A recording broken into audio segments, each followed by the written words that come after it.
ആൾക്ക് വേണ്ടത് ഒരു സെക്സ് ടോയും ഒരു വീട്ടുജോലിക്കാരിയുമായിരുന്നു. എല്ലാ പെൺപിള്ളേരും അതാണ് ആഗ്രഹിക്കുന്നത്. അത് അങ്ങനെയാണ് ചിന്താഗതി. പക്ഷെ നല്ല ആളെ കിട്ടിയില്ലെങ്കിൽ ആ സംഭവം മൂഞ്ചും. അതെ ശരി. കല്യാണം കഴിഞ്ഞ് 2 ആഴ്ച കഴിഞ്ഞപ്പോ എന്താണ് ശരിക്കും വിഷമം തോന്നിയത്? എന്തായിരുന്നു? എങ്ങനെയായിരുന്നു സ്വഭാവത്തിലൊരു മാറ്റം തോന്നിയത്? ആൾക്ക് വേണ്ടത് ഒരു സെക്സ് ടോയും ഒരു വീട്ടുജോലിക്കാരിയുമായിരുന്നു. എനിക്ക് വീട് ജോലി ചെയ്യണേൽ കുഴപ്പമില്ല. പക്ഷെ ആ 18 വയസ്സുള്ള കുട്ടി എന്തോരം ജോലി ചെയ്യും? വീട്ടില് പശുവുണ്ട്, ഞാൻ ഓൾറെഡി വീട് ഫുൾ അടിച്ചു തുടക്കുന്നുണ്ട്, ബാക്കി എല്ലാ പണികളും ചെയ്യുന്നുണ്ട്, സഹായിക്കണ്ട്. ഞാനൊരു പെണ്ണല്ല വീട്ടില്, ചേട്ടന്റെ വൈഫുണ്ട്, അമ്മയുണ്ട്, 3 പേർക്കും ചെയ്യാൻ കുറച്ചു നേരം മതി. ഞാൻ ആവശ്യത്തിൽ സഹായിക്കുന്നുണ്ട്. പക്ഷെ ആ അമ്മയും അവരും പറയുന്നത് ഞാൻ പണിയെടുക്കുന്നില്ല.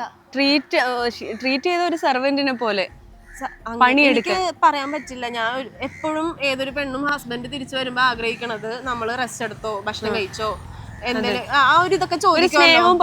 ഞാനത് പ്രതീക്ഷിച്ചു. പക്ഷെ ആള് ജോലിക്ക് പോയിട്ട് വന്നിട്ട് എപ്പോഴും പറഞ്ഞ എന്തൊക്കെ ജോലി ചെയ്തു ആദ്യം തന്നെ ചോദിക്കുന്ന അതാ. ഞാൻ പക്ഷെ ഓൾറെഡി ആള് വന്നപ്പോ ഞാൻ വിളിച്ചിട്ട് ഏട്ടാ ചായക്ക് വെക്കണോ, എന്തേലും ഉണ്ടാക്കണോ, എന്തേലും എടുത്തു വെക്കണോ? പക്ഷെ ആൾക്ക് അതൊന്നും വേണ്ട. ഞാൻ വിളിക്കുന്നത് പോലും ശല്യം പോലെ ആയിരുന്നു.